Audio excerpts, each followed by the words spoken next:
Bom dia! Olha eu aqui de novo para conversar contigo. Eu sei que às vezes eu não consigo segurar e seguir toda essa rotina, mas tanta coisa vem acontecendo que agora eu espero que eu consiga, mas não vou te prometer.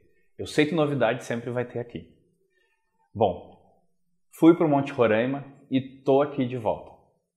Como que é essa história do Monte Roraima? Primeiro, assim, eu ainda estou organizando tudo o que aconteceu aqui na minha cabeça, porque é muita coisa, muito detalhezinho. É uma viagem gigantesca, porque a gente pensa que é uma coisinha desse tamanho, mas não é desse tamanho. Ela é gigante porque ela envolve tu se preparar, ela envolve tu se preparar fisicamente, que eu não fiz. Grande erro, nunca façam isso, porque assim, foi tenso, foi bem tenso. Mas tudo bem, eu sobrevivi, cheguei lá em cima e desci. Bom, como é que foi? O que eu aprendi de lá? Eu já mandei um e-mail pro pessoal da minha lista. Engraçado a gente apontar para lá, porque eu tô com o notebook pro lado de lá. E é com o e-mail que eu mandei para a lista. Eu mandei um e-mail pro pessoal da minha lista explicando alguns aprendizados que eu tive. Eu tenho certeza que muita coisa ainda vai vir dessa viagem. E eu acho que eu ainda vou voltar lá. Por quê? Porque sabe quando tu imagina uma viagem perfeita, idealizada, e aí tu faz todo um trekking, tu sobe, tu anda feito um condenado e tu descobre que tudo aquilo que tu idealizou seria lindo, maravilhoso, se fosse o que estava idealizado na tua cabeça, porque não foi. Não foi nada e mesmo assim foi uma viagem perfeita.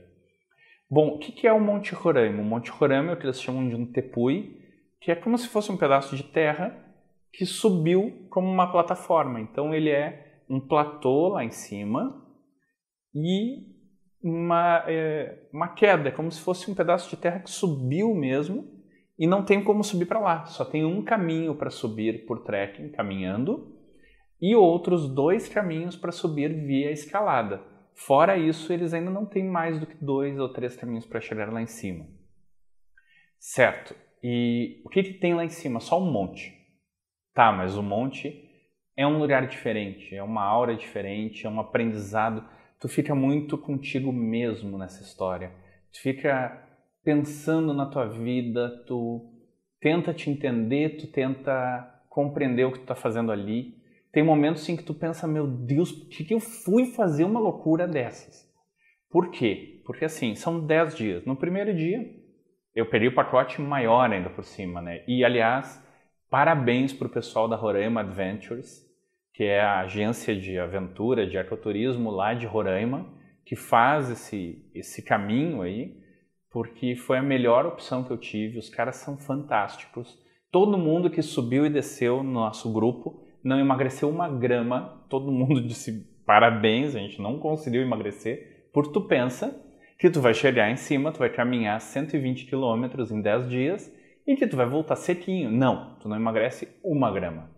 Por quê? Porque eles sempre te entopem de comida e comida muito boa, que eu não sei como que você consegue fazer isso em cima de uma montanha. Legal, como é que foi? Primeiros 2 dias, bem razoavelmente tranquilos. O primeiro dia foi muito difícil para mim, porque eu queria carregar minha mochila. E depois do primeiro dia, e já é com uma certa altitude, não precisa fazer aclimatação, mas tem menos oxigênio e a gente não está tão acostumado. E eu estava sem condicionamento físico, então eu tinha força, mas não tinha resistência. E aí tu junta isso, um esforço bem grande com falta de tanto oxigênio, pronto, acabou comigo.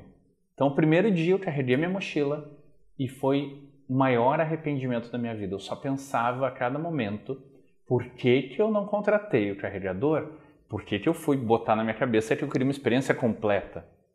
No final do primeiro dia foi dada a possibilidade, alguns carregadores eles carregavam mais peso do que normal e eles queriam ver se alguém queria contratar eles. E obviamente que foi a melhor decisão que eu já fiz. Bom, paralelo a isso, a Venezuela, sério, país lindo, maravilhoso, mas está triste a situação deles. Eles estão... Nossa, quando eu troquei 10 reais por 10 mil bolívares e eu vi a mulher num restaurante lá no primeiro dia, ainda a gente não tinha ido para o monte, claro, né? Porque lá não tem restaurante. Quando eu vi a mulher pesando as notas ao invés de contar, doeu o coração, doeu bastante, porque assim, eu acho que ninguém precisa passar por isso. E eu espero realmente que o pessoal da Venezuela consiga passar por isso, consiga voltar ao normal e voltar a ser o país rico que eles eram. E eles merecem, eles são um povo que batalha muito, a cultura indígena lá é linda.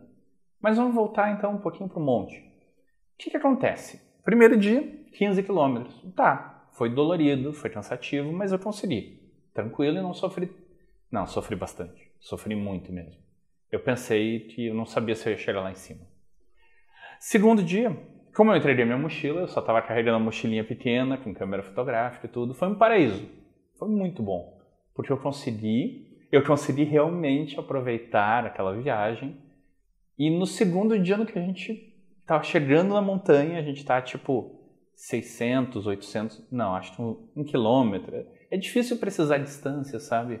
Porque é tudo muito grande. Então, quando tu vê aquele paredão, parece que está super perto, mas aí tu descobre que não. Então, nesse segundo dia, a gente caminhou 8 quilômetros e subimos 700 metros. Com isso, o que a gente fez? No que a gente chegou nesse segundo acampamento, que era no próximo dia a gente ia subir, começou a cair uma água. Todo mundo entrou nas barracas, que já estavam montadas pelos carregadores. Aliás, obrigado por aquele pessoal, que sem eles a gente não teria chegado lá em cima. Entramos nas barracas, foi 2 horas de chuva torrencial. E depois da chuva, as cachoeiras do Monte Roraima apareceram, porque elas existem quando tem água para sair. E ali começou a coisa ficar muito bonita. É surreal. Tu não consegue tirar o olho do paredão. Tu não sabe se é mais bonito olhar para o Monte Roraima ou se é olhar para a montanha que tem do lado, que não dá para subir, que é o Cuquenã. Porque são montes, parece que tem algo mágico neles. No outro dia, começa a subida. E ali começou o calvário. Porque a gente subiu 4,5 km, a gente caminhou, subindo 1.500 metros. E ali eu vi o quanto o condicionamento físico estava péssimo. Porque, sinceramente, eu não estava preparado, mas eu adotei um mantra. Um passo de cada vez. Eu vou chegar lá, mesmo que eu demore muito. E isso foi muito legal, principalmente por parte da estrutura que a Roraima Adventures tem. Tinha um guia no início, um no meio e um no fim. E o do fim nunca me deixou sozinho. Eu tenho certeza que se eu tivesse subido sozinho, como eu vi que era o que acontecia com outros grupos, que ia só um guia na frente, o grupo que se dane. Inclusive eu vi uma moça torcer o tornozelo e o guia dela já estava lá embaixo. E nosso guia que se preocupou com ela, e ela estava bem, pelo menos. Eu tenho certeza que se eu tivesse que fazer aquela subida, fosse o último da subida, e eu era o último, realmente, eu assumo, estava sofrido, eu era o último, e eu fosse esse último, sem alguém do meu lado, nossa, ia ser muito mais dolorido, porque quando tem alguém do teu lado, pelo menos tu percebe que tu não é meio psicológico, mas tu não é tanto o último. Tu não é o cara que, putz, eu sou tão ruim. Não, na verdade tu tá despreparado. E o segredo todo é esse. Dá um passo, depois te preocupa com o outro, depois com o outro e depois com o outro. E tu vai chegar. Qualquer caminho que tu trate assim, tu chega. Tu só não chega se tu não quiser. Certo, aí chegou lá em cima. No que a gente chegou lá em cima, passando pelo Passo das Lágrimas, são 2 cachoeiras que caem e a gente passa por dentro delas. No que a gente pisou no topo do Monte Roraima, começou uma chuva. Mas assim, não foi uma chuva, foram 3 dias de chuva. E aquele sonho dourado de que o Monte Roraima, tu ia ver todos os lados, tu ia olhar nuvens e maravilha e tudo bonitinho, foi por água abaixo. Porque a gente só viu nuvem e água. A gente saía para ir de um refúgio a outro e observar alguns lugares, tipo Lago Gladys, o Vale dos Cristais, o El Fosso, e tudo estava abaixo d'água, as nuvens. Então, assim, dava medo até de tirar a câmera para fotografar. Tanto que as minhas fotos foram a partir do terceiro dia. Antes elas não estavam boas. A gente passou do lado da floresta amazônica, a gente só via nuvens. Sendo que a gente estava do lado de um precipício que dava para olhar para o lado e ver toda a floresta, se fosse outro dia. Mas tudo tem um porquê e tudo tem um aprendizado. Vocês imaginam que teve um dia que a gente trocou quando no segundo dia a gente foi para um outro acampamento lá, que a gente chama de hotel ou refúgio. E esse refúgio é no lado brasileiro. Isso significa que a gente caminhou 16 quilômetros. E esse caminhar significa sobe pedra, desce pedra, desvia de pedra, sobe em pedra, anda pelo plano, sobe no barro e desce do barro, sobe montanha, desce montanha. Sim, porque é um platô, mas esse platô tem montanhas ainda, tem geografia. E a gente fica subindo e descendo. Aí quando tu chega lá, o lugar é maravilhoso, só que com o sol ele fica 10 vezes melhor. O Lago Gladys é um lago fantástico, olha na internet, que é lindo, mas ele não ficou tão assim por conta da falta do sol. E até isso é um aprendizado, porque o importante não é a beleza, quer dizer, tudo é belo. Ver ele com sol ou sem sol tem as belezas e tem a graça em qualquer um dos dois casos. Mas o quanto essa dificuldade nos ensinou. Quando eu estava caminhando 16 quilômetros, me veio na cabeça uma hora que uma coisa que eu falo para as pessoas que é viver o presente, ali eu estava realizando na prática, mas numa prática muito profunda. Porque eu me dei conta que eu só estava preocupado com o próximo passo, em saber se eu estava atrás do colega da frente e se eu estava ouvindo o colega de trás.